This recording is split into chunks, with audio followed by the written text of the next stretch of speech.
네, 반갑습니다. 돈복사TV 한길이고요. 현재 시간은 2022년 7월 15일 오후 14시 6분을 지나고 있습니다. 오늘 말씀드릴 내용은 뭐가 있을까 이렇게 질문을 주신다면 아무래도 우리가 제일 궁금한 건 비트코인이 과연 이 상승세를 이어나갈 수 있을지, 그리고 지금이 과연 찐반등인지, 그리고 또 뭐 지루하지만 어제 발표된 생산자 물가지수가 발표가 되었는데 이 생산자 물가지수는 시장에 과연 어떤 영향을 끼칠지에 대해서도 함께 알아보는 시간을 가져보도록 하겠습니다. 자, 비트코인 이 저점에서 횡보하는 모양새를 만들어주고 있어요. 그쵸? 굉장히 나쁘지는 않은 모양새입니다. 왜냐면 우리가 통상 알고 있기로 고점에서 많이 물리시는 분들이 어떻게 물리는지 제가 그림으로 설명을 드릴게요. 코인이 막 올랐어요. 주식이나 코인이 막 올라. 예를 들어서 삼전이 막 이렇게 올랐다고 쳐요. 그리고 고점에서 이렇게 움직여요. 횡보를 한단 말이죠. 그러면은 이 일반 투자자분들은 어떻게 생각을 하시냐, 이거 더 가려고 힘을 모으나 보다, 더 가려고 여기서 횡보를 하면서 힘을 응축하나 보다, 이렇게 생각을 하거든요. 근데 고점에서 횡보가 나온다는 건 두 가지 가능성이 있어요. 엘리어트 파동 관점으로 봤을 때는 3파에서, 그러니까 예를 들어서 1파가 이렇게 나왔다고 칠게요. 1파 나오고 1, 2, 3, 4, 5 이렇게 나올 거 아니에요. 그죠? 이 1파, 2파, 3파, 4파 여기 자리 있죠. 3파에서 4파 넘어가는 이 눌림 자리, 이 눌림 자리에서 횡보가 나올 수 있어요. 복합 조정으로 나올 때가 많거든요. 그 3파에서 4파가 이어질 때는 뭐 이렇게 삼각 수렴이 나온다거나, 아니면 뭐 WXY로 복합 조정이 막 이런 식으로 나와준다거나 하는 게 3파에서 4파 넘어갈 때 나오는 거고요. 이게 첫 번째고, 두 번째는 고점을 이렇게 더 올리려고 했으나 지속적으로 차익 실현하는 물량이 나오는 거예요. 그래서 이런 모양을 만들고 떨어질 수가 있는 거죠. 이런 거를 또 패턴적으로는 헤드앤숄더라고 부르는 거고요. 자, 그럼 제가 이렇게 지루하게 왜 횡보에 관한 거를 설명을 드렸냐 물으신다면, 지금 이 비트코인의 모양새는 저점에서 횡보를 해주고 있는 모양새예요. 즉 이거는 우리가 어떻게 해석을 할 수 있냐면, 가격이 내리고 횡보를 쭉쭉쭉 하면서 거래량이 늘고 있어요. 그죠? 거래량이 역으로 다이버전스 형태로 상승을 하고 있다. 선물 차트로 한번 보도록 하겠습니다. 현물은 괴리율이 조금 있어서 선물 차트로 보도록 할게요. 아무래도 지금 시장을 움직이는 건 선물 주도다 보니까 선물을 보는 게 좀 나을 것 같습니다. 자, 가격이 이렇게 팍 떨어지고 누가 크게 물량을 받아 쳐주고 있죠. 그리고 횡보를 하고 있단 말이에요. 일단 제가 거래량을 항상 설명드리는 이유는, 거래량은 스위칭의 전조 현상이라고 말씀을 드렸습니다. 스위칭의 전조 현상, 이게 어떤 말이냐, 가격이 쭉 빼요. 쭉 뺐어요. 거래량이 빡 터지죠. 그죠? 또 올렸는데 당연히 한 번에 V자 반등을 할 수가 없습니다. 비트코인은 워낙에 무거운 친구라 어느 정도 횡보 기간이 필요하단 말이에요. 올렸다가 막혀요. 이 저항에 막히는 거죠. 여기 올렸다가 여기에 딱 막혀요. 다시 내려. 그리고 거래량이 또 엄청 터져요. 엄청 터지는데 이상하게 하단 지지는 잘 된다. 이거는 어떤 걸 얘기하냐면, 이 가격대를 누군가 잃지 않으려고 애를 쓰고 있는 상황이다. 그리고 거래량까지 크게 터트리면서 여기서 이 물량을 받아 쳐주는 게 되는 거거든요. 지금도 비슷하죠. 내렸는데 1차적으로 여기서 방어를 하려 했어요. 왜 방어를 하려고 했냐면, 이 부근, 여기 부근, 이 매물대 부근이거든요. 매물대 부근에서 이렇게 수렴을 그리면서 한번 상승 반전을 시도를 해보려고 했는데 그게 되지 않으니 다시 밀린 거죠. 그리고 거래량이 또 엄청나게 터졌다. 지금 터진 거래량은, 자, 이때 2021년 5월 달의 거래량만큼 나와줬기 때문에 횡보만 잘 해줘도 이렇게 완만하게 좀 돌릴 수 있는 그런 그림이 나올 것 같은데, 제가 라이브 때 늘 설명드리는 게 있어요. 그게 뭐냐면, 이 모멘텀, 이 주가의 모멘텀이 돌아가기 위해서는 기간 조정이라는 게 필수적으로 들어갑니다. 우리가 흔히 아는 조정은 두 가지가 있어요. 가격 조정, 가격을 떨궈서 유동성을 공급한 다음에 올리는 가격 조정이 있고요. 내린 다음에 횡보시키면서 기간적으로 개미들을 탈탈 털고 그 다음에 이동평균선들을 정배열로 돌리면서 올라가는 기간 조정이라는 게 있습니다. 지금 가격 조정은 어느 정도 먹은 상태죠. 남은 것보다 기간 조정이 남아 있는데, 과연 한 번 더 유동성을 받으러 밑으로 꽂을 것이 것이냐, 아니면 완만하게 횡보를 해주면서 이평선들을 돌려주고 올라갈 것이냐, 그거는 세력의 손에 달려 있겠죠. 개미를 위한 시장은 이 지구상에 존재하지가 않습니다. 자, 그리고 지금 횡보하는 구간을 일봉으로 좀 보도록 하면은, 조금 안 좋은 게 일봉으로 잘 올라가다가 도지가 떴어요. 도지는 추세 반전형 캔들을 의미하죠. 다행스러운 건 이 거래량을 체크했을 때 거래량이 아직까지는 굉장히 미약한 수준이에요. 그죠? 이 도지형 캔들이 어떤 신뢰도를 얻기 위해서는 거래량이 많이 실려주는 게 좋습니다. 예를 들어서 도지가 딱 이렇게 생겼고 거래량이 이렇게 크게 터졌어요. 이 거래량이 아니고 요만큼 터졌다고 칠게요. 그러면은 요렇게 가는 거예요. 반대로 이 도지형이 떴는데 거래량이 전일 양봉의 반도 안 채워주는 수준이라면 매도세가 그렇게 크지 않다는 얘기가 되겠죠. 도지형이 왜 생깁니까? 매수세와 매도세가 치열하게 중간값을 이루었을 때 생기는 게 도지형이란 말이에요. 이 도지형. 그렇기 때문에 도지형에서 거래량이 안 터진다는 건 어떤 걸 얘기하냐면 그렇게 파는 놈이 많이 없다. 반대로 도지형에서 거래량이 막 들어온다. 그러면 뭐다? 파는 놈이 많으니까 자 이제 나락으로 떨어질 그런 수순만 남아있다 라는 얘기가 되는 겁니다. 지금은 비트코인 그냥 단순하게 보시면 수렴하는 형태고요. 방향성을 정해주기 위해서 이 많은 거래량으로 힘을 모으고 있는 그런 상태라고 보시면 되겠습니다. 자, 무튼 간에 지금은 힘을 모으는 장세 정도라는 거를 알고 계셨으면 좋겠습니다. 그리고 어젯밤에 PPI가 발표가 되었잖아요. PPI는 생산자 물가 지수. 이게 왜 중요할까요? 생산자 물가 지수. 아니, 소비자 물가 지수가 그렇게 중요하다며. 근데 생산자 물가 지수도 중요해? 이렇게 궁금하실 수 있잖아요. 생산자 물가 지수가 왜 중요하냐면 생산에 들어가는 비용이 높아질수록 생산자 물가 지수가 높아져요. 생산 비용이 높아지면 어떻게 됩니까? 직원들 자르겠죠. 당연한 거죠. 이 회사라는 건 여러분들의 이 안위를 끝까지 책임져 주지 않습니다. 슬픈 현실인데 생산자 물가 지수가 올라가면 기업은 자기네 물품 가격을 올리겠죠. 근데 어제 생산자 물가 지수가 예상치를 또 상회했다. 생산 비용이 아직도 ING로 늘고 있는 상황이다. 자, 그렇다면 이거를 우리가 경제적인 관점으로 풀어봤을 때 어떤 얘기가 되냐. 생산자 물가지수가 올라가요. 소비자 물가지수도 올라가요. 실제로 인플레가 확정이 된 거죠. 인플레 확정. 자, 그러면은 물가가 너무 비싸고 하니까 사람들이 또 소비를 줄여요. 어떻게 된다? 기업의 매출이 떨어진다. 기업의 매출이 떨어지면 또 어떻게 된다? 주가는 또 떨어진다. 자, 거시경제가 지금 이렇습니다. 무한 반복이죠. CPI 높게 나오고 금리 또 올린다고 해서 미리 돈 다 빼요. 주식에서 코인을 다 빼요. 그러면 소비를 또 줄이고 기업 매출이 떨어져요. 주가는 또 떨어지고 이게 무한 반복 중이라는 거예요. 메비우스의 띠. 메비우스의 띠 아시죠? 팔자가 옆으로 누운 거. 무한대 있잖아요. 무한대. 인피니티. 자, 무튼간에 생산자 물가지수도 어제 상회를 했다. 예상치를. 이 기업들은 우리가 어떤 물건을 만드는데 물가가 좀 높은 것 같아. 그러면 우리가 파는 물건의 값을 올려야겠어 라고 판단을 해요. 그리고 직원들을 잘라요. 왜냐면 기업이라는 건 고정비용이라는 게 있단 말이에요. 고정비용. 그 일정 수준의 고정비용을 유지하는 것, 그리고 자기네들의 매출 현상 유지를 하는 게 기업의 첫 번째 미션이라고 할 수 있겠죠. 그 미션을 지키기 위해서 어쩔 수 없는 선택을 하게 된단 말이에요. 실업자는 더 늘어나게 될 거고, 실업자가 더 늘어나게 되면 시장에서 이 경제가 활성화가 안 돼요. 우리는 지금 경기 침체로 가고 있는 그런 역사적인 순간에 놓여져 있다. 2008년도에 있었던 그게 뭐였죠? 아시는 분? 리먼 사태. 리먼 사태 맞죠? 모기지 사태급 정도의 엄청난 이 경제적인 문제가 있는 상황이에요. 세계적으로. 굉장히 좋지 않다. 근데 주식과 코인이 사실 차트적으로는 이미 나왔거든요. 이거는 바닥 나왔다고 봐도 돼요. 바닥이 나온 거예요.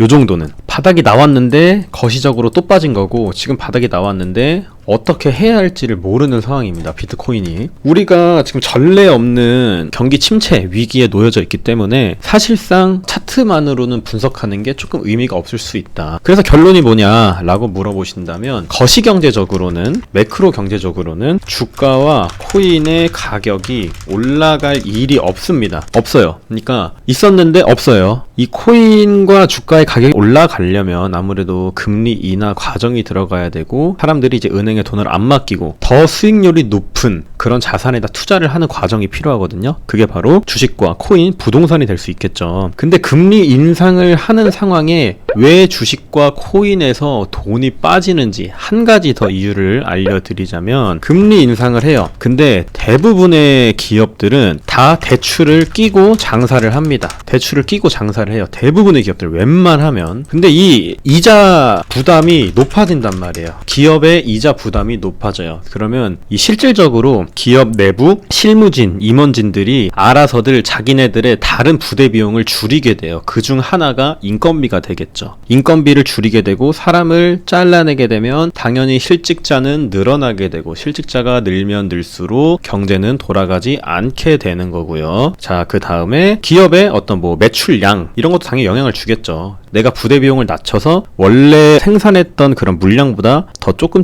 목표치를 낮춰야 되기 때문에 이런 과정들이 쭉쭉쭉 진행이 되다 보면은 자연스럽게 주가는 내려갈 수밖에 없다. 다 연결이 되어 있는 거예요. 하나하나가. 모든 게. 자, 무튼 간에 금리 인상을 하면 이자 부담이 높아져서 다른 거를 줄이게 된단 말이에요. 다른 거를 줄이는 그런 과정 속에서 사람들 실직자도 늘어나고 주가도 내려가고 매출도 떨어지고 그렇게 되는 겁니다. 이런 부분들을 이해를 해주셨으면 좋겠습니다. 제가 말씀드린 부분. 지금 단기적으로 이 비트코인의 상황을 좀 살펴보도록 하면은 뭐 이렇게 저점 올리고 고점 이렇게 올리면서 쐐기형 느낌으로 가고 있는데 쐐기형일지 아니면은 상승 파동의 시작일지 그 부분은 한번 체크를 해봐야 되겠지만 제가 볼 때 이 부족한 저의 생각으로 볼 때 요거는 쐐기형으로 좀 가주지 않을까 생각은 하고 있긴 해요. 왜냐면 소비자 물가지수가 또 높게 나오고 생산자 물가지수가 높게 나온 이 상황에 비트가 갑자기 막 올라요. 오를 수도 있는데 상식적으로 좀 볼게요. 여러분들이 그냥 투자자잖아요. 모두 이 방송을 보시는 모든 분들이 투자자인데 얘가 막 올라요. 비트가 올라. 근데 지금 여러분들의 평단가는 여기에요. 여기에 막 물려있단 말이야. 여기 이곳저곳에 골고루 도표적으로 이렇게 분포가 잘 되어 있다. 여러분들의 평단가는 상당히 저기 위에 있다. 근데 이 비트코인이 올라가려면 돈이 있어야 돼요. 시장에 돈이 있어야 되는데 시장에 돈이 다 어디 있다? 여기 있어요.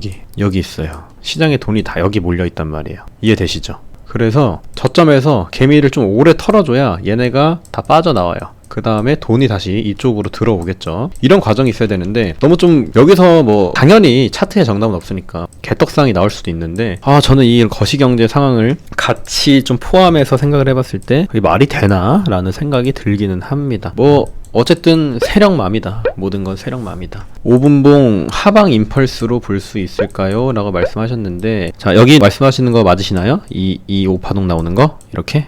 5예 맞으시나요? 5예? 성함이? 자, 무튼 간에 하방 임펄스라고 하신 거는 이렇게 오파동을 말씀하시는 것 같은데 하락으로 떨어지는 지금 제 눈에는 뭐 딱히 그런 게 보이진 않습니다. 여기를 말씀하시는 건데 지금은 수렴 과정이라고 보이고요. 11시 11시 여기 말씀하시는 거구나. 저는 오파동으로 보이진 않습니다. 오파동으로 보이진 않아요.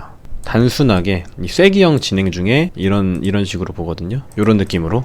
이거는 B라고 봐요.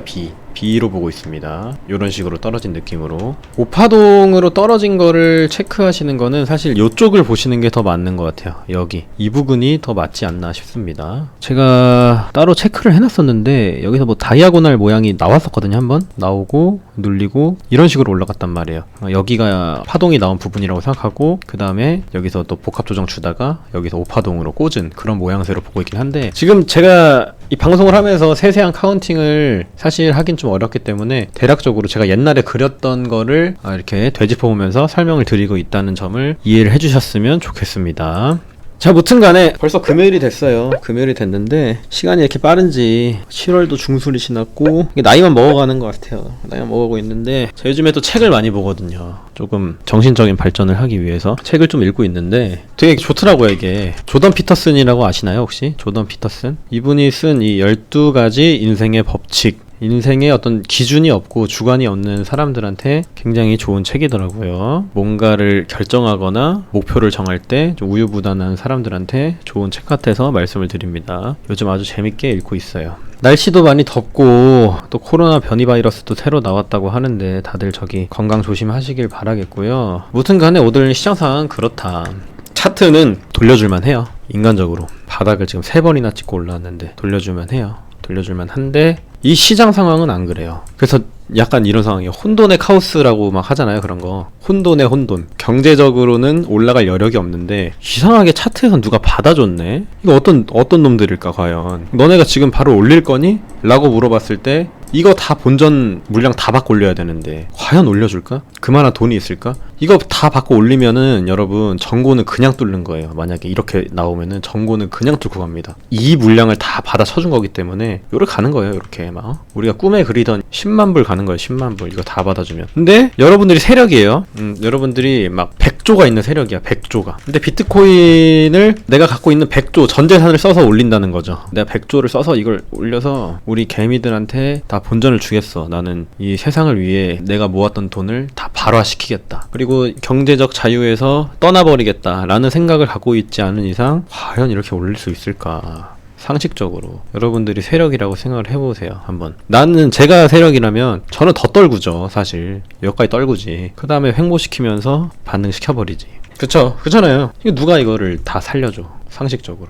뭐 반등이 나와주면은 땡큐인 거고. 자원봉사 세력론. 세력이 여러분들 나쁘다고 말은 할 수 없어요. 사실 그분들이 돈을 어떻게 많이 버셨는지 모르겠지만 다 돈 많으면은 그렇게 뭐 안 할 사람이 몇이나 되겠습니까? 뭐 세력들 뭐 개 뭐 이렇게 얘기를 하는데, 근데 뭐 인간은 주어진 환경에 따라 항상 바뀌게 되어 있다. 내가 지금 서 있는 위치, 정해진 환경, 그런 게 높아지면 높아질수록 저기 사람의 본성이 나온다라고 보는 입장입니다. 저는. 그래서 제가 조던 피터슨 뭐 이런 얘기 하는 것도 왜 그러냐면, 이게 돈이 그렇게 막 많다고 인간이 막 쓰레기처럼 살면 안 되거든요. 무슨 얘기인지 아시죠? 사람은 저기 내면이 가장 중요하다. 그거는 그러니까 내가 막 겉으로 잘 나가고 있다고 쓰레기로 살면 있잖아요. 그게 뭐냐면 속고 있는 거예요. 본인한테, 자기 자신한테. 근데 그거를 모르고 사는 사람들은 제가 볼 때 이 지구상 인간 중 10명 중 9명은 될 것 같다 라는 생각인데, 모두 본인한테 속지 말고 이 주관을 갖고 삽시다. 갑자기 좀 철학적인 시간이 됐죠. 제가 또 철학책 진짜 많이 읽었거든요. 어릴 때부터. 이상하게 그런 쪽에 관심이 많아가지고 그런 독서를 꽤 많이 했습니다. 변동성이 너무 심하네요. CPI 얼닝 시즌 다음 주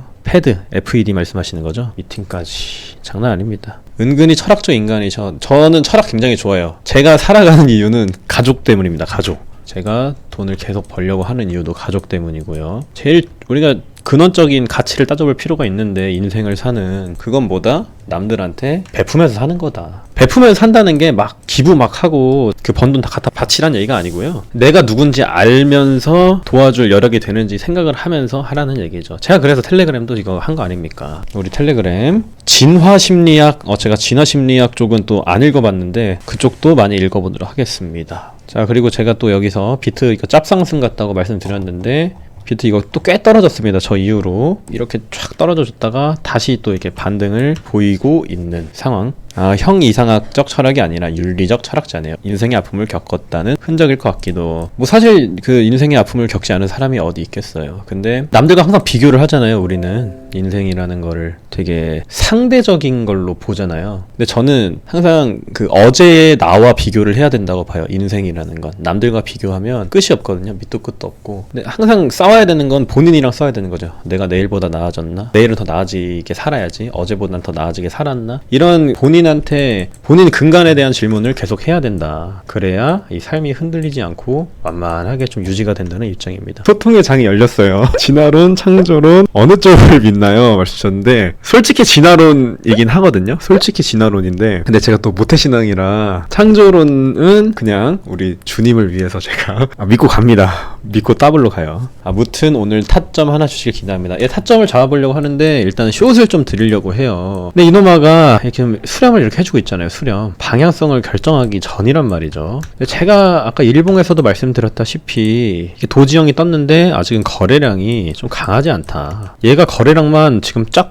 이 반 정도만 올라왔어도 저는 숏은 나갔을 거예요. 여기 반 정도만 올라왔어도. 지금은 이 추세가 반전될 만한 포인트가 보이지 않아요. 사실 일봉 마감까지 지금 18시간 남기도 했고, 제가 그냥 포지션 드릴 수도 있는데 그랬다가 이제 괜히 손실 보면은 제가 또 마음이 아프기 때문에 그런 부분에 대해서는 조금 신중하게 보도록 하겠습니다. 45분 봉도 이렇게 약간 짱구 엉덩이 아시죠? 짱구 엉덩이. 짱구가 엉덩이 이렇게 하잖아요. 이 모양 나왔네요. 맥도날드 모양이라고도 하죠. 이 모양 이렇게 나오고 이렇게 떨어지는 모양. 자, 무튼 간에 저는 이 철학 얘기나 뭐 인문학 얘기 굉장히 좋아하거든요. 또 그쪽으로 독서도 많이 했고, 그래서 그런 질문 주시면 좋을 것 같긴 해요. 많이 벌어서 베풀려고 그러죠. 그러려면 공부해야 돼. 맞습니다. 공부만이 살 길이다. 가장 중요한 건 내가 부족한 걸 인정하는 게 첫 번째다. 그 첫 번째 발걸음인데 많이 못하죠. 그러니까 다른 탓을 해. 막 내가 이렇게 된 건 누구 때문이야, 이렇게 사는 건 누가 날 이렇게 만들었어, 막 이렇게 하는데 모든 이유는 자기 자신한테 있다는 거. 그런 점들을 우리 구독자분들이 기억을 하셨으면 좋겠고요. 뭐 이게 코인도 좋은데 제가 사실 설명 다 드렸잖아요. 그러니까 이런 얘기도 하면서 우리가 좀 좋은 시간을 갖는 것도 좋죠. 자기 객관화의 중요성. 자기 객관화 안 되는 분들이 얼마나 많습니까? 굉장히 중요합니다. 자기 잘못도 본인을 막 책망하고 이렇게 놔버리라는 게 아니고